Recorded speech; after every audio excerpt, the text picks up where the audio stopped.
Olá, tudo bem? Esse é o nosso encontro marcado aqui pela sua TV Câmara, canal 4.3. O nosso programa diário, o nosso encontro aqui pela TV Câmara. E o nosso tema de hoje é Hanseníase. Doutora, obrigado pela presença e nós vamos falar desse assunto tão importante hoje que é a Hanseníase.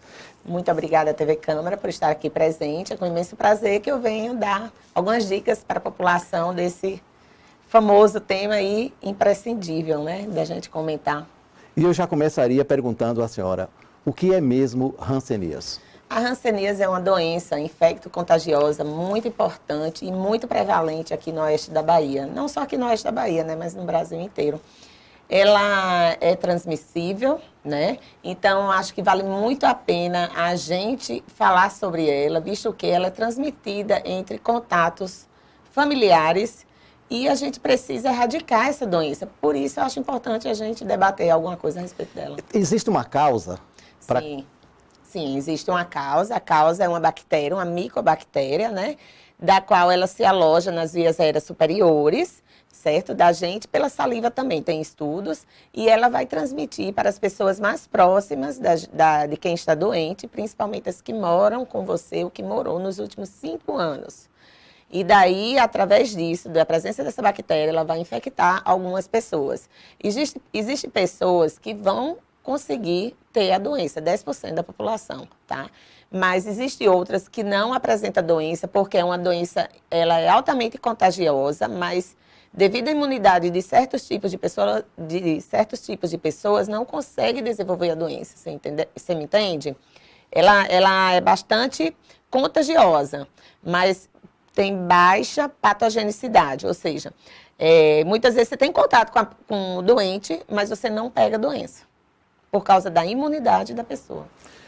Por que ela é dividida em três fases? Sim, ou três?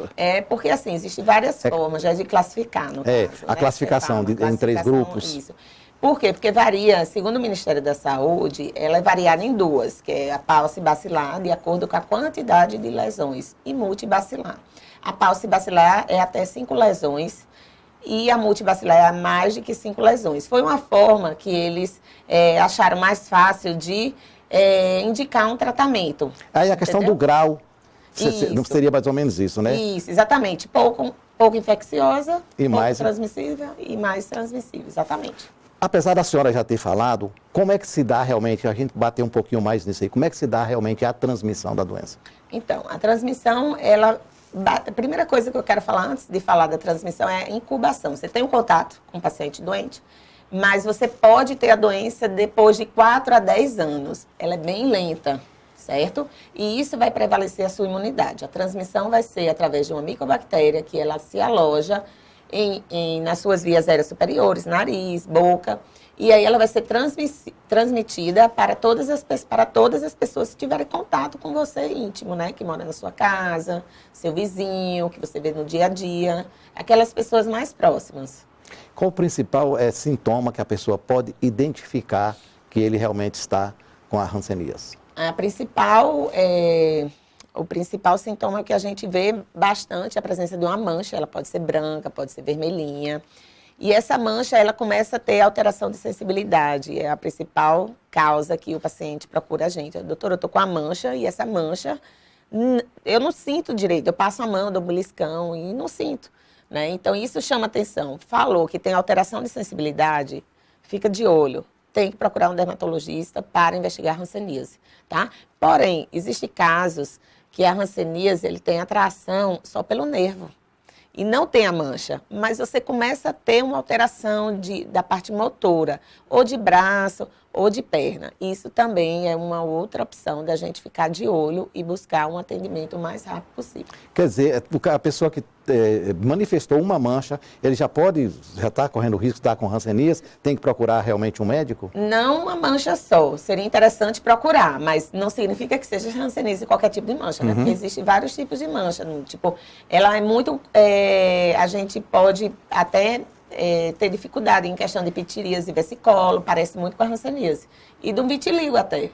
Só que não é tão branco nacarado quanto o vitiligo, a Hanseníase, né? Ela é uma mancha branca, mas ela vai, com o tempo, desenvolvendo alteração de sensibilidade. É interessante a gente falar um pouquinho dos principais sintomas de uma pessoa portadora da hanseníase. Isso. Os principais sintomas são: a pessoa começa a aparecer uma mancha do nada e ela tem que ficar de olho se teve alguém perto dela que teve hanseníase. Se já teve alguém que teve hanseníase, você já fica, né, pensando, nossa, eu tenho chance de ter. Começa por aí. Então, se você tem a mancha, com o tempo, você começa a ter alteração de sensibilidade, principalmente a térmica, é a primeira que altera. A sensibilidade térmica, depois é tátil, depois é dolorosa.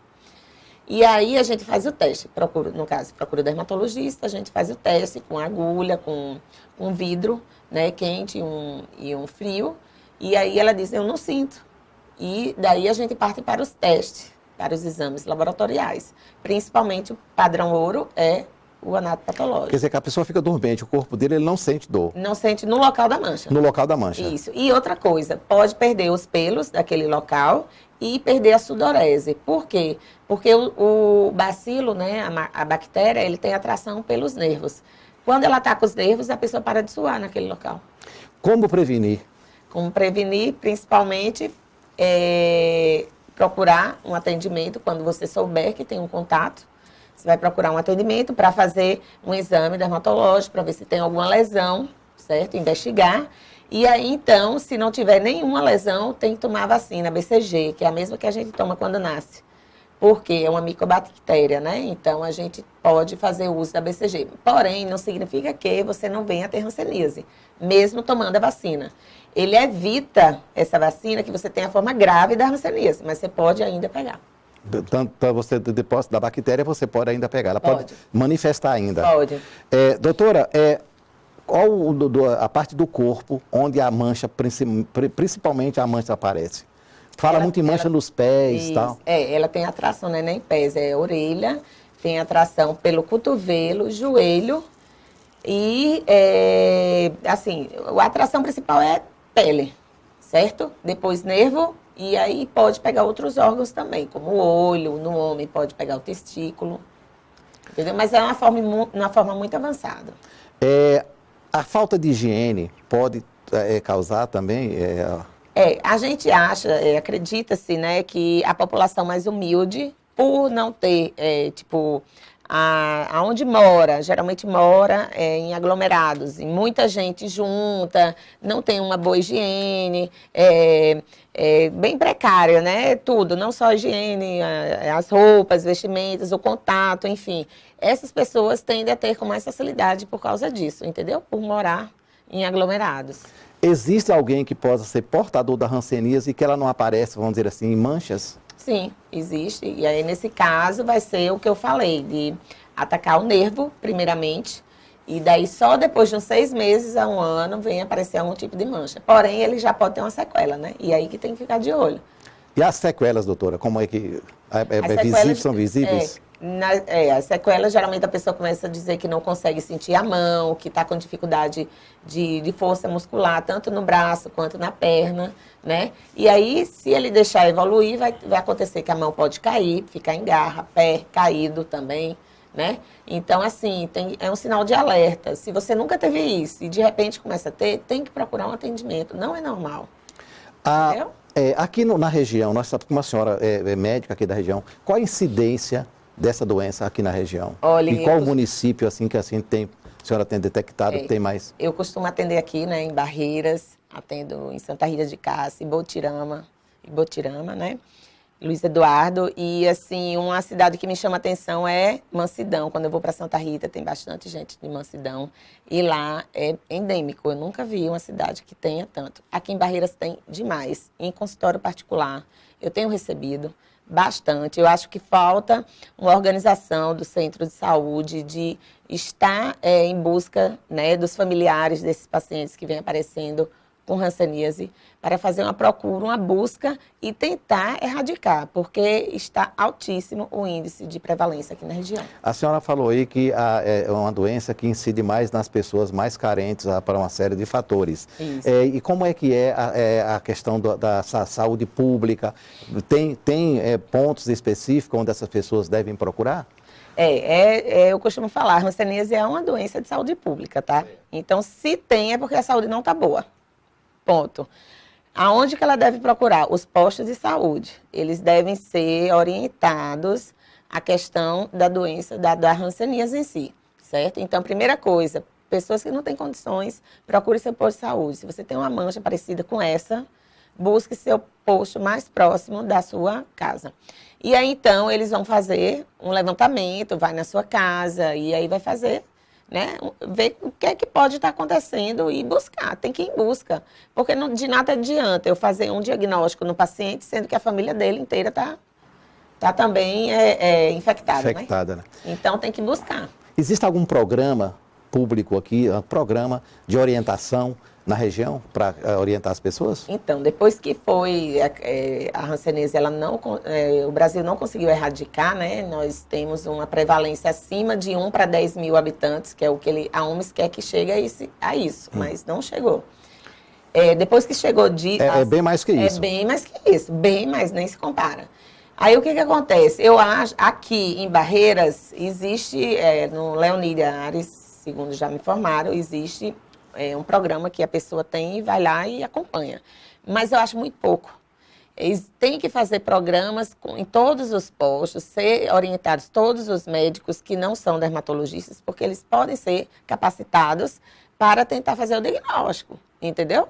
E, claro, ter contato com um dermatologista também é importante, né? Um paciente desse precisa de um especialista para fazer seu diagnóstico. Eu já cansei de pegar paciente que está tratando alergia há 8 meses, 1 ano, achando que era alergia, e quando eu vou ver é uma hanseníase.